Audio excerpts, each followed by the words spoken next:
Hey everyone, my name is Ashley Hum, and today I'm going to give you an oral review on Brandon Sanderson's The Rithmatist.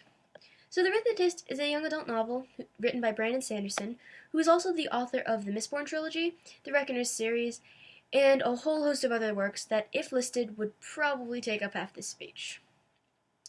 So, The Rithmatist is my favorite kind of book. It's set in a fantasy world, has its own brand of magic, is rife with epic battles and duels, and has a pinch of murder and crime solving thrown in for good measure. What's not to love? Sanderson builds a really thorough world in his book using geography, history, and culture. Let's start with geography.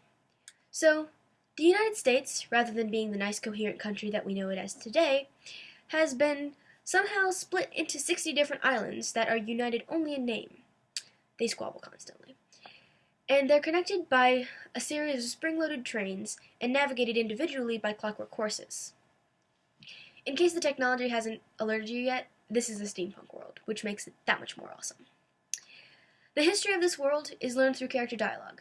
Now, we don't learn a lot about geography or technology, such as how the islands broke up, or who invented the clockwork horse, but we do learn a lot about Rithmatics. Now, Rithmatics is the magic I was talking about earlier. I'll get to that in the next section. So the history that we do learn is from the very first Rithmatist all the way up to the current raging Battle of Nebraska, which is where graduated Rithmatists go for 10 years to serve their part, fight the wild chalklings, and try to save the rest of the United States. It's kind of like the draft, where after you graduate basic training, you have to go serve for so many years.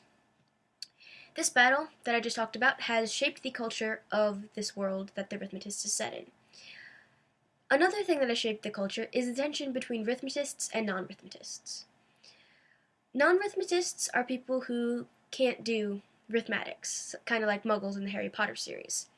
Except that they do know that Rithmatists exist. Rithmatists are those few people who can use Rithmatics, and they are chosen by the Master on their 8th birthday in a special ceremony.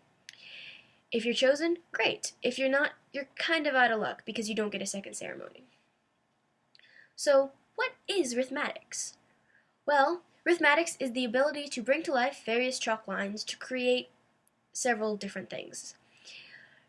It's necessary to have Rithmatics to combat the wild chalklings that live somewhere out in Nebraska, which is why the battle is there. Rithmatics is used for dueling in practice or in sport, but in the real world, it is used for defense against the wild chalklings, as I have said, because the wild chalklings will crawl up your skin and eat you.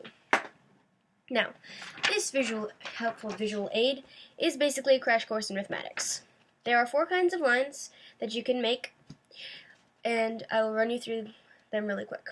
So, this is a line of warding.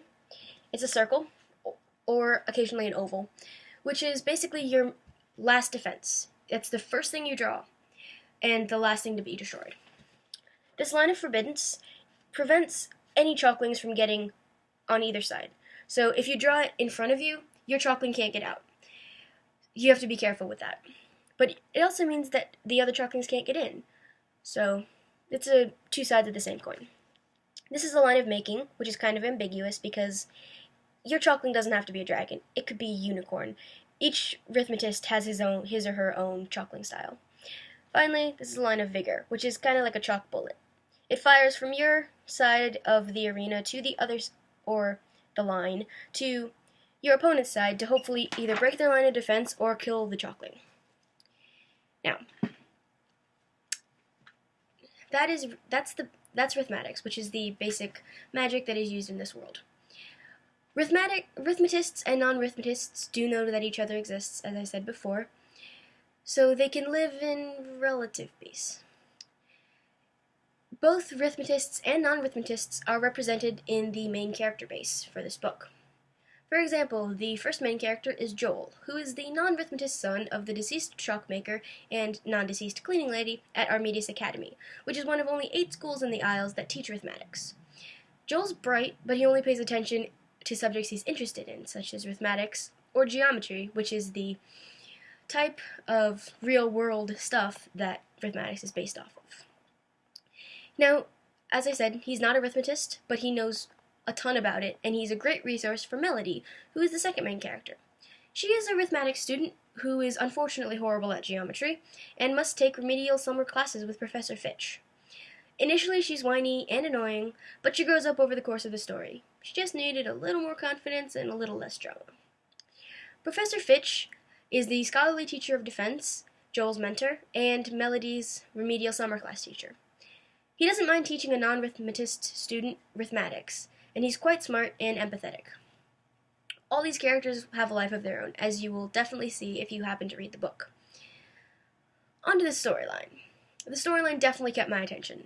I couldn't put it down basically the entire book. I was so curious, like, what is this magic? I want to know more about these people. What happens next? Stuff like that. So the main premise is that Rithmatists are being murdered at Armedius, using rogue chalklings, and they are found with broken defense lines, blood in the defensive circle, but no body. Another mystery is that near all the crime scenes, a new Rithmatic line is drawn up on the wall somewhere.